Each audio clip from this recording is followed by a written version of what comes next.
Stephen A. Smith and Mike Greenberg in that group today?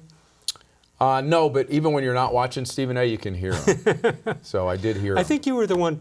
Did you work with him in Philadelphia, or you knew people who did? I was gone from Philadelphia by the time he was there, but he was a basketball beat writer there for a while. Right, because I think it was you that told me that Steve Smith is really a nice guy. Stephen A. is not.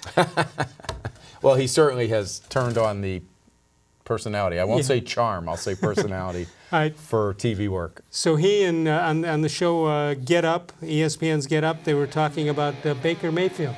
This is what Stephen A. had to say. You don't deserve support. He's talking about commercials. He deserves scrutiny.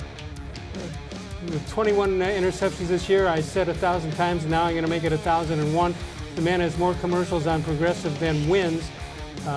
Just stop it. Baker Mayfield does not deserve support. All right, here's the thing about that comment, right? I mean, he's sort of taking Andrew Berry and Stefanski to task for saying that they support their quarterback.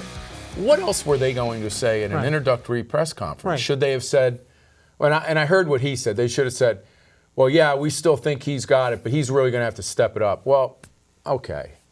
I'm sure they want to talk to him and say those things in person first before they come out in an introductory press conference and say, this guy, the clock's ticking on this guy as a franchise quarterback.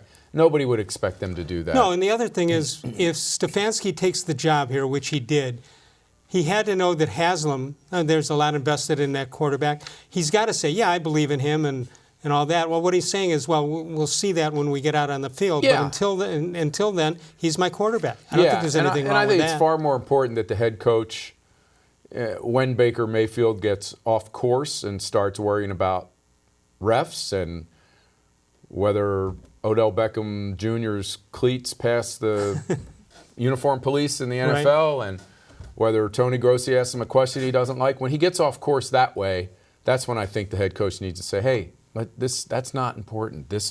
Stop that. Stop tilting at windmills here. These are not fights that you need to be having. Mike Greenberg had this to say. Now, we know Mike Greenberg. This is a different Mike Greenberg, though. Yeah. I think.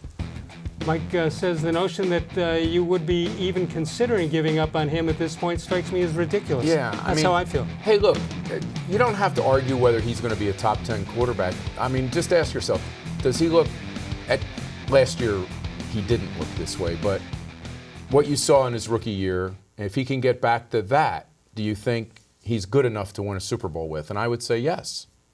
Well, he was pretty good his rookie year. Yeah, I think he's. And now he'll be working on his. Just his potential alone tells me that that's good enough to win a Super Bowl with that guy. And he's going to be working on his third head coach. Yeah. Yeah, that's all. That certainly hasn't helped him. Dan-Graziano of ESPN had this to say. It's too soon to know about this 24-year-old. He's about to have his fourth different NFL coach, and he's going on his just his third season. Yeah, different coordinators. What he's got to do, Les, is stop being so cocksure of himself about everything and realize that there's a lot to learn in this league. And the way he came in here, I think that message got muddled because he had instant success from that Jets game on. Right, and the other thing I think we learned from this is there's way too many sports talk shows out there. Yeah, right. Yeah. I mean, we wouldn't just make up a phony thing, would we? Not today. Today? Today. Yeah. By the way,